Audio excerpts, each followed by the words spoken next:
நான் தான் உங்க தோட்டக்கலை தோழி பேசுறேன். எல்லாரும் எப்படி இருக்கீங்க? பாக்குறப்ப இந்த ஆளுக்கு என்னடா கிறுக்காடா பிடிச்சிருச்சு, நல்லா ஓங்கி தளத்தரம் வளர்ந்துருக்கு இந்த பலாச்செடியை இப்படி வெட்டி போடுறாரு அப்படின்னு தோணும். ஆனா நம்ம கிராஃப்டிங் ஹீரோ ரவி அண்ணா என்ன செஞ்சாலும் அதுக்கு ஒரு காரணம் இருக்கும். வாங்க என்னங்கறத பாக்கலாம். நம்ம வியூவர்ஸ் ரொம்ப நாளா கேட்டுட்டே இருந்தாங்க, அக்கா சித்து ஜாக் ஃப்ரூட் பிளான்ட் வேணும் அப்படின்னு கேட்டுட்டு இருந்தாங்க. சோ அவங்க கேட்டது யாருக்கு கேட்டுச்சோ இல்லையோ கடவுளுக்கு கேட்டுச்சு போல. சோ உடனே வந்து சித்து ஜாக் ஃப்ரூட்ல எல்லாமே கிராஃப்டிங் பண்ண சொல்லியிருக்காங்க. சோ நம்ம ஃபார்ம்ல கவர்மெண்ட் ஃபார்ம்ல சித்து ஜாக் ஃப்ரூட்ல தான் இப்போ கிராஃப்டிங் நடந்துட்டு இருக்கு. சோ அதுக்காக தான் ரவி அண்ணா அவ்வளோ பெரிய கிளையையும் கட் பண்ணாங்க. ஓகே கிராஃப்டிங் பண்றது ஓகே, அதுக்கேங்க நேரா போன அவ்வளோ பெரிய கிளையையும் வெட்டணும் அப்படின்னா நம்ம இங்க நெருக்கு ஓட்டு பண்றோம். அப்ப நெருக்கு ஓட்டுக்கு அதோட பால் சத்து தேவை. சோ மேல இருக்க ஸ்டெம்மை கட் பண்ணும்போது பால் சத்து கம்ப்ளீட்டா கீழே இருக்கிறதுக்கு கிடைக்கும். அதனால கிராஃப்டிங் நல்லா டைட்டா பிடிச்சிக்கும். அதுக்காக தான் மேல உள்ளதை கட் பண்ணுது. நம்ம கிராஃப்ட் பண்றதுக்கு கீழே உள்ள பக்க கிளையே போதும். இன்னும் டீடைலா ரவி அண்ணா இடையில சொல்லுவாங்க. ரவி அண்ணா பேசும்போது கொஞ்சம் நாய்ஸ் டிஸ்டர்பன்ஸா இருக்கும், ஏன்னா பக்கத்துல ஜேசிபி வேலை நடந்துட்டு இருக்கு. சோ அதுக்கு சாரி கேட்டுக்கிறேன். வாங்க வீடியோக்குள்ள போலாம்.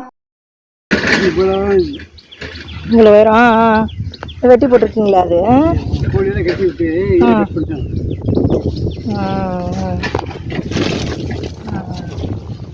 இப்போ நீங்க கட் பண்ணாம இருந்தா அந்த உணவு வந்து பால் சத்து இதுக்கு வராது. ஓ சத்து வராது, அதனால பால் சத்து வராது. இதுதான் மேலே தான் முடிக்கிட்டு போகும். அதனால நம்ம தேவையில்ல உள்ள கண்ணை கையில் ரவுண்டில் வச்சுக்கிட்டு நடுவு வரத்தை கட் பண்ணிடலாம். இப்போ இதை கட் பண்ண கையோட ரவுண்டில் தான் அப்படியே பம்பலாம். ஓ ஆமாம் ஆமாம், சத்தெல்லாம் இதுக்கு வந்துடும். 2 வருஷம் கண்ணாது. இது வந்து 3 வருஷம் அடுத்த வருஷம் காப்பி வர டைப்பில் இருக்குது. 3 வருஷத்துலேயே காய்க்க ஆரம்பிச்சிருமா? இது வந்து பட்டில் எடுத்த கண்ணு போட்டது. இந்த பேர் வந்து சித்து சித்து வந்து பட்டில் போட்டது. இன்னைக்கு அண்ணன் வந்து சங்கரா அங்கே போட்டு அது வந்து உள்ள சிகப்பாக சொல்ல வந்து ரொம்ப ரகசியம். சித்துவுமே உள்ளர சிகப்பாக தான் இருக்குங்கிறாங்க. சித்துவும் சிகப்பா இருக்குங்கிறாங்க. பார்க்கல, ஆனால் சொல்றது பார்த்துருக்கு. சங்கராங்கிறது சிகப்பா இருக்கும். நம்ம அப்புறம் பாலுங்கிறது இடையில ஆகிட்டு. ஏன்னா இப்ப இது காய்க்க ரெடியா இருக்கிறதுல தானே ஒட்டு கட்டணும். பிஞ்சி செடியா இருக்கு, அதுலயும் கட்டலாமா? இப்ப எப்படி கட்டுறது? காய்க்க செடிதான் கட்டணும். இது வந்து காய்க்க விட்டு கட்டுறதை விட மரமாக. இப்ப இதுல கட்டினாலும் காய்க்கும், சீக்கிரம் காய்க்கும். 2 வருஷ செடி இது. எந்த மாற்றமும் இருக்காது. இல்லை வந்து கட்டி இது பண்ணோம்னா காய்க்கு வரேன். நம்மளுக்கு வந்து இப்போ ஒரு படிச்சுட்டு இருக்கிறதுனால கட்டுறாரு மரம் கட்டணும். இது நம்ம தனியார் இருந்தால் இதை காய்க்க விட்டு பார்க்கலாம். கணக்கு முடிக்கணுங்கிறதுனால இவருக்கு தேவைப்பட்ட கண்ணை கட்டி இது பண்ணுறாங்க. ஆனால் கண்டிப்பாக காய்க்குது வாய்ப்பெல்லாம் இருக்கு. இல்லைண்ணா இப்போ இது காய்ச்சிக்கிட்டு இருக்கதா இருந்தா இந்த கிளையை நம்ம ஒட்டு கட்டும் போது அது சீக்கிரம் காய்க்கும். இது காய்க்கவே இன்னும் ஆரம்பிக்காதது. அப்ப இதை நம்ம தனியா பிரிச்சு ஒட்டை பிரிச்சு வைக்கும் போது இது எப்ப காய்ப்புக்கு வருதோ அப்பதானே அந்த ஒட்டு செடியும் காய்க்க வருங்கிறேன். காய்ப்பு வரும். ஆனா லேட்டா காய்க்கும். இல்ல அதுவும் 3 வருஷத்துல காய்ச்சி 3 வருஷத்துல காய்ச்சி 3 வருஷத்துல வந்துடும். 3 வருஷங்கிறத விட ஒரு மெடி போகும். தண்ணி தாக்கு போக்குவரத்து நம்மளோட உரம் கொடுக்கறத பார்த்து காய்ச்சிரும். 2 வருஷத்துல காய்க்கும் வாய்ப்பு இருக்கு. சரி, நம்மளோட பராமரிப்பு தான் இந்த மாதிரி. சரிங்க.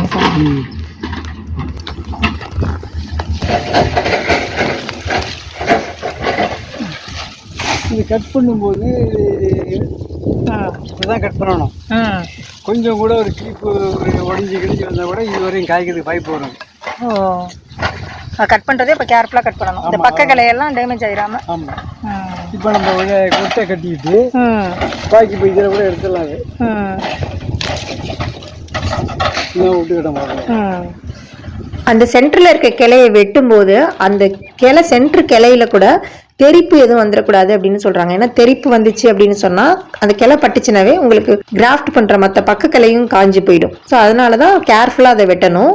இப்போ இது வந்து பண்ணையிலங்கும் போது நிறைய செடி உற்பத்தி பண்றதுனால எப்படி நீங்க வீட்டுலங்கும் போது உங்களுக்கு தேவையான ஒரு சில கிளைக்கு வந்து அதை வெட்ட வேண்டியதில்லை. சைட்ல உள்ள கிளையவே நீங்க கட் பண்ணிட்டு ஒட்டு கட்டினா போதும்.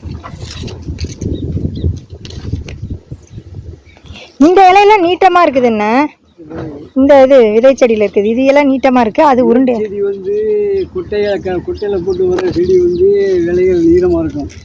இதே நம்ம வச்சுட்டோம்னா அது மரம் பெருசாகலாம் இலை சின்னதாயிருமோ. அதனால இது வந்து இப்போ இதெல்லாம் குண்டு குண்டா இருக்குல்ல. ஆமாம். இது வந்து ஒரு வருஷத்துக்கு மேலே ஆயிடுச்சு. இப்போ நம்ம இப்போதான் போட்டு ஒரு வருஷம் இருக்குது. ஆமாம் ஆமாம். அதனால நாற்று இது. அதனால நாற்று நீட்டமாக இருக்கல. சரி வந்து இன்னும் வந்து இதாகலை, விலை வந்து இதாகலை.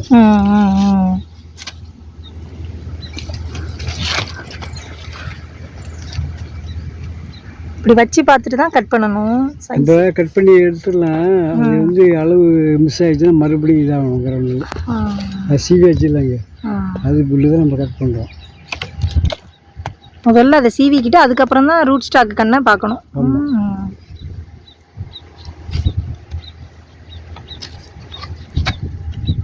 கரெக்டாக இருக்குல்ல. நம்ம வந்து அதை சீவிட்டோம்னா முன்ன முன்ன போயிடும். அதான் முன்கூட்டியே அதை எடுத்துக்கிட்டு கட் பண்ணி. இப்போ மான் செடி வந்து ஒரே மரத்தில் 4-5 வெரைட்டி கட்டுறோம்ல ஒட்டு. ஆமாம். அதோட காய்ப்பு எப்படி குறைஞ்சிருமான்னு கேட்குறாங்க எண்ணிக்கை. இல்லை அதோட வாய்ப்பு எப்படின்னு கேட்டிங்கன்னா, இது வந்து பெங்களூரா வந்து காய்க்கும், நீளம் காய்க்கும், காலப்பாடு காய்க்கும். இந்த வெரைட்டிஸ் பொருள் இது மல்கோவா, இந்த பங்கனப்பள்ளி, இந்த இமாபர்சன்ட்லாம் வந்து தலைக்கு கிளைக்கு ஒரு 20 10 காய்க்கு மேலே காய்க்க வாய்ப்பு கம்மியாக காய்க்கும். இதெல்லாம் ஈடு அதிகமாக இருக்கும், அது கம்மியாக இருக்கும். ஆனால் அது ஒரு குறிப்பிட்ட ஒரு 6-7 வருஷத்துக்குள்ள 10 வருஷம் இருக்கும். நம்ம பராமரிப்பு தான் எல்லாமே. அதே மாதிரி மாடி தோட்டத்தில் வைக்கலாமான்னு கேட்குறாங்க. மாடி தோட்டத்துக்குன்னா எப்படின்னு கேட்டிங்கன்னா, மாடி தோட்டம் பெரிய சாக்கு அமைச்சு, ஆனால் வேர் வந்து பெரிய பெரிய வேறாக போகுது. ஆமாம். குறுக்கு ஓட்டா இருந்தால் நம்ம அது பண்ண குறிப்பிட்ட இது வந்து 2 வருஷம் 3 வருஷம் காப்பு பண்ணி அப்புறம் எடுத்துடலாம்.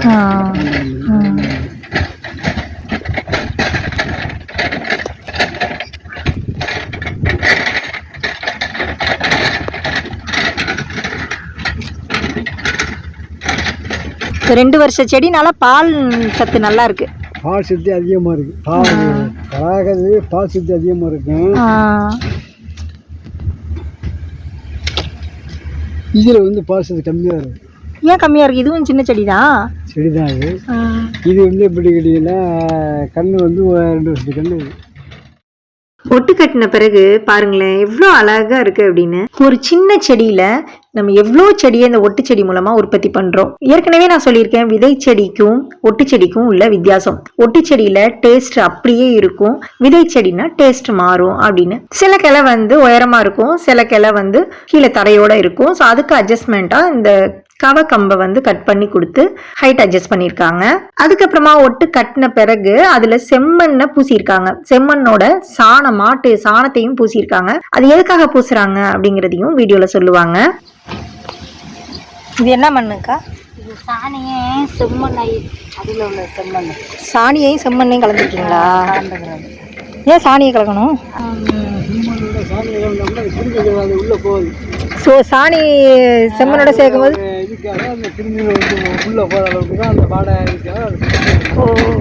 கிருமி போகாமல் இருக்கிறதுக்கு.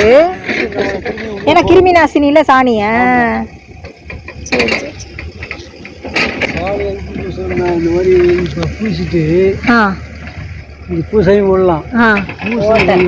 கீழே வந்து சந்து பத்தி வைக்கல. கீழே வந்து ஏறாகும். ஓ, யாரும் உள்ள போகாம இருக்கிறதுக்காக ஒட்டு பிடிக்கிறதுக்கு வாய்ப்பு இல்லை. அதனால 2வது கிருமிகள் உள்ள போனாலும் நம்ம பூச்சி உள்ள போதாலும் சாணி பூசுது. ஓ, அதான் போட்டு கட்டுறோம் இல்லையா, அதுல இந்த செம்மண் சாணத்தை பூசாமலும் இருக்கலாம். ஆனா எதுக்காக பூசுறது அப்படின்னா, இப்ப அண்ணன் சொல்லுறது உங்களுக்கு புரிஞ்சிருக்குன்னு நினைக்கிறேன். ரூட் ஸ்டாக்குக்கும் அந்த கிளைய வளைச்சு நம்ம கட்டுறோம் பாத்தீங்களா, இடையில போகுது பாருங்க கேப்பு, அது விரல் அளவு கேப்பு, அதுல வந்து ஏர் உள்ள போயிடும். ஸோ காத்து உள்ளர போனாவே ஒட்டு கட்டினா பொழைக்காது அப்படிங்கிறது நம்ம எல்லாருக்கும் தெரிஞ்சது. ஸோ அதனாலதான் வந்து மண்ணை உங்களுக்கு டைட்டா பூசிட்டாங்கன்னா அந்த இடையில உள்ள கேப் வழியால ஏர் போகாது அப்படிங்கிறதுக்காக. ஏன் சாணத்தை மிக்ஸ் பண்றோம் அப்படின்னா, அதுவும் அண்ணா சொன்னாங்க பாருங்க, சாணம் அப்படிங்கிறது வந்து கிருமி நாசினி. ஸோ கிருமி நாசினினால மற்ற பூஞ்சை எதுவுமே பாதிச்சுன்னா அதுவும் வந்து ஒட்டு பிடிக்காது. அதனாலதான் இந்த சாணத்தையும் மிக்ஸ் பண்றாங்க அப்படிங்கறத அண்ணா சொல்லிதான் எனக்கு இன்னைக்கு தெரியுது. இவ்வளோ வெயில்ல ஒட்டு கட்டுறீங்கல்ல, வந்துருமா? வெயில் ஒட்டு கட்டுறதுனால வந்து இப்போ வெயிலுக்கு இதுக்கு சம்மந்தம் கிடையாது. வெயில் தாங்கும். வெயில் தாங்க சொன்னால் வெயிலில் கட்டுறது தப்பு தான். இருந்தாலும் தண்ணி ஓட்டம் கீழே போகிறதுனால இது வந்து காயத்துக்கு வாய்ப்பு கிடையாது. ஒட்டு முடிச்சு தண்ணி எல்லாமே கட்டக்கூடாது. இப்போ நீர் பாசனம் ஓடிக்கிட்டு இருக்கு சொட்டு நீர். எந்த நேரமும் அதுக்கு நீர் வசதி இருந்தால் வெயிலே நம்ம ஒட்டு கட்டலாம். மழை காலத்தில் ஒட்டு கட்டலாமா? மழை காலத்தில் ஒட்டு கட்ட முடியாது. ஒட்டு கட்ட முடியாது. ஒட்டு பிடிக்காது. கண்டிப்பாக பிடிக்காது. தண்ணி படக்கூடாது. தண்ணி படக்கூடாது.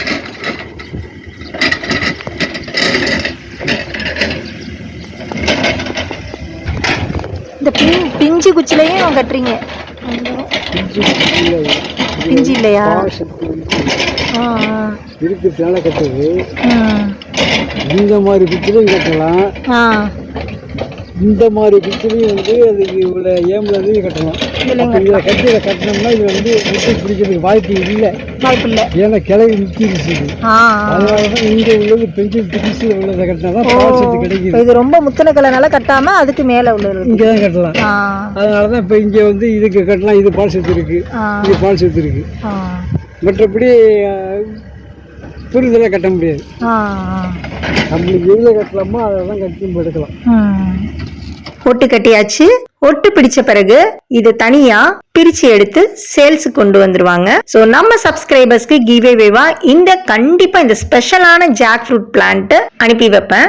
இதுல ஒரு சப்ஸ்கிரைபர் கண்டினியூஸா எனக்கு கமெண்ட் பண்ணிட்டே இருக்காங்க, சித்து ஜாக் ஃப்ரூட் எனக்கு கிராஃப்டட் பிளான்ட் வேணும், நீங்க என்ன ரிப்ளை பண்ண மாட்டீங்க அப்படின்னு.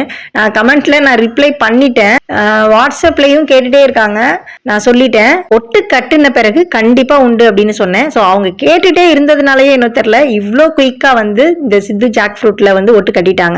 அடுத்துதான் இது செப்பரேட் பண்ணி சேல்ஸ்க்கு வச்சதும் உங்களுக்கு கண்டிப்பா அனுப்பி வைப்பேன் ப்ரோ. மத்தவங்க எல்லாருக்கும் கிவ் அவே தான். ஓகே, யாரெல்லாம் கிவ் அவேல பார்ட்டிசிபேட் பண்ணி இந்த ஸ்பெஷலான வெரைட்டியை நீங்களும் ஜெயிக்க போறீங்க அப்படின்னு பார்க்கலாம். அடுத்த ஒரு வீடியோ பார்க்கலாம். இது உங்க தோட்டக்கலை தோழி. டாடா.